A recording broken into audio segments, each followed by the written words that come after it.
আসসালামু আলাইকুম, welcome back to my channel Masuma's cooking creation.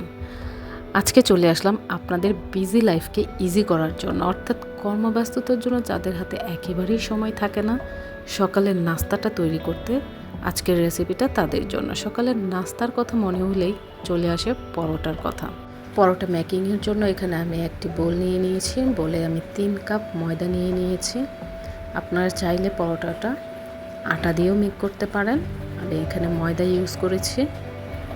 3 cup ময়দা নেওয়ার পর আমি এখানে অ্যাড করে দিচ্ছি মিল্ক পাউডার 2 টেবিল চামচ, 1 টেবিল চামচ চিনি দিয়ে দিচ্ছি, আর 3 টেবিল চামচ সয়াবিন তেল দিয়ে দিয়েছি। আপনারা চাইলে এখানে বাটারও ইউজ করতে পারেন।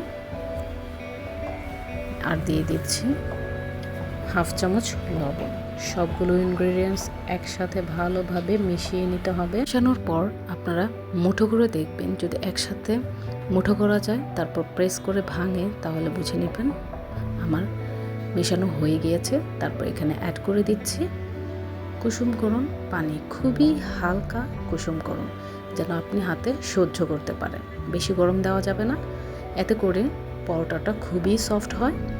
একদম নরম ফুলকো ফুলকো পরোটা পেতে হলে আপনাকে অবশ্যই হালকা কুসুম গরম পানিটাই ইউজ করতে হবে।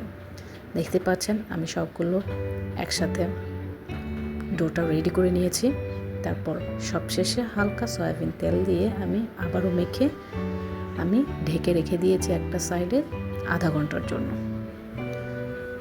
তারপর দেখতেই পাচ্ছেন আমার ময়ানটা কত বেশি সফট হয়েছে। আপনি ময়ানটা যত বেশি ডলবেন ততই পরোটাটা সফট হবে। আমরা যারা পরোটা লাভার আছি তারা সকাল বিকালে বা রাতে পরোটা খেয়ে থাকি, তাই পরোটাটা যে কোনো কিছুর সাথেই আমাদের ভালো লাগে। সাথে যদি হয় একটু সস, তাহলে পরোটা আর সস দিয়েই কাটিয়ে দেওয়া যায় সারাটা দিন। আমরা যারা পরোটা লাভার আছি তাদের কাছে এটা বেস্ট। তাই আমার মতো আশা করছি আপনারাও পরোটাটা এভাবে ফ্রোজেন করে রাখবেন লাইফটাকে সহজ করার জন্য। তারপর আমি এখানে ময়ানটাকে ছোট ছোট করে লেচি কেটে নিচ্ছি। আপনারা আপনাদের শেপ অনুযায়ী রুটিটা কতটুকু বড় করবেন সেই অনুযায়ী ছোট ছোট করে লেচি কেটে নেবেন। আমি এখানে আমার পরিমাণ অনুযায়ী নিয়েছি। মিডিয়াম সাইজের একটা রুটির জন্য আমি এই পরিমাণ নিয়ে নিয়েছি। তারপর হাতে ভালোভাবে গোল করে একটা শেপ দিচ্ছি, এতে করে পরোটাটা গোল হবে। পরোটাটা বেলতেও খুবই সুবিধে হবে, দেখতেও যেমন সুন্দর লাগবে, পরোটাটা বেলতেও মজা পাবেন আপনি। তারপর সামান্য কিছু ময়দা ছিটিয়ে আমি পরোটাটা মেক করে নিচ্ছি। দেখতে পাচ্ছেন খুবই আলতোভাবে পরোটাটা মেক করতে হবে। পরোটাটা মেক করা হয়ে গিয়েছে।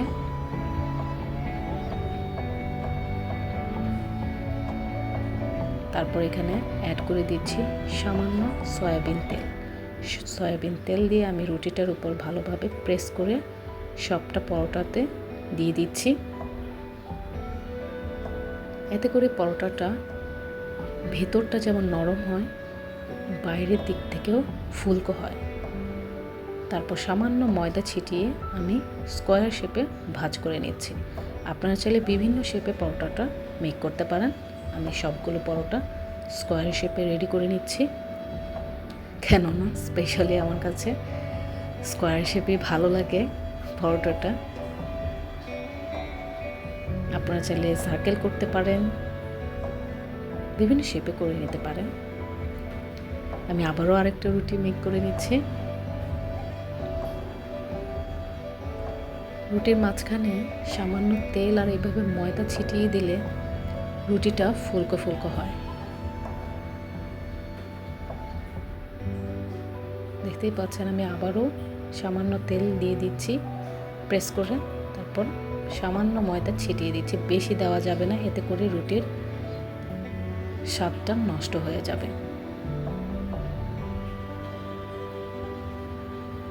দেখতেই পাচ্ছেন আমি সবগুলো পরোটার জন্য সবগুলো আমি স্কোয়ার শেপে রেডি করে নিয়েছি, কেননা স্পেশালি আমার কাছে স্কোয়ার শেপটাই যেন ভালো লাগে। তাই আমি এইভাবেই রেডি করে নিয়েছি। তারপর আমি পরোটাগুলো বানিয়ে নিচ্ছি। দেখতেই পাচ্ছেন কত সুন্দরভাবে মেক হচ্ছে আমার পরোটাগুলো, কোনো লেগে আসছে না। আপনার ময়ানটা যত বেশি ভালো হবে আপনার রুটিটা মেক করতে ততই ইজি লাগবে। তাই চেষ্টা করবেন ময়ানটা আগে থেকে রেডি করে রাখার জন্য। বিভিন্ন সুপার শপে বা দোকানে দেখবেন আগের দিন ডোটা রেডি করে রাখে, পরের দিন রুটিটা মেক করে। এতে করে রুটিটা যেমন সফট হয় তেমনি খেতেও অনেক তুলতুলে হয়।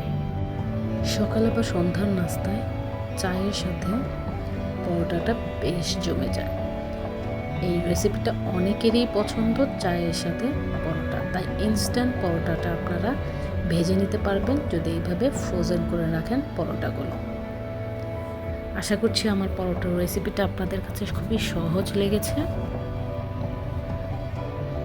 আমার ভিডিওগুলো যদি আপনার কাছে ইউজফুল মনে হয় তাহলে আপনার ফ্যামিলি অ্যান্ড ফ্রেন্ডসদের সাথে শেয়ার করবেন। আশা করছি এভাবে সবগুলো রুটি আমি বানিয়ে নিচ্ছি।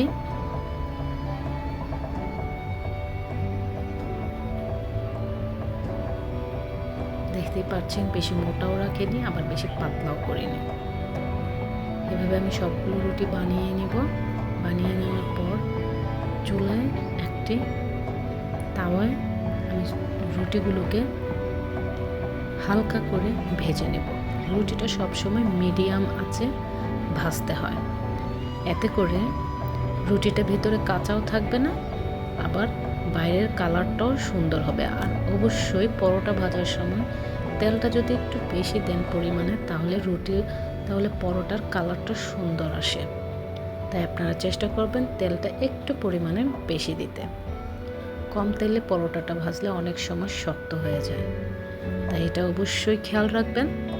আশা করছি পরোটাগুলো হালকা ভেজে রাখলে পরোটাগুলো একটার সাথে আরেকটা লেগে যাবে না। ফ্রোজেন করলেও একটা রুটির সাথে আরেকটা লেগে যাবে না।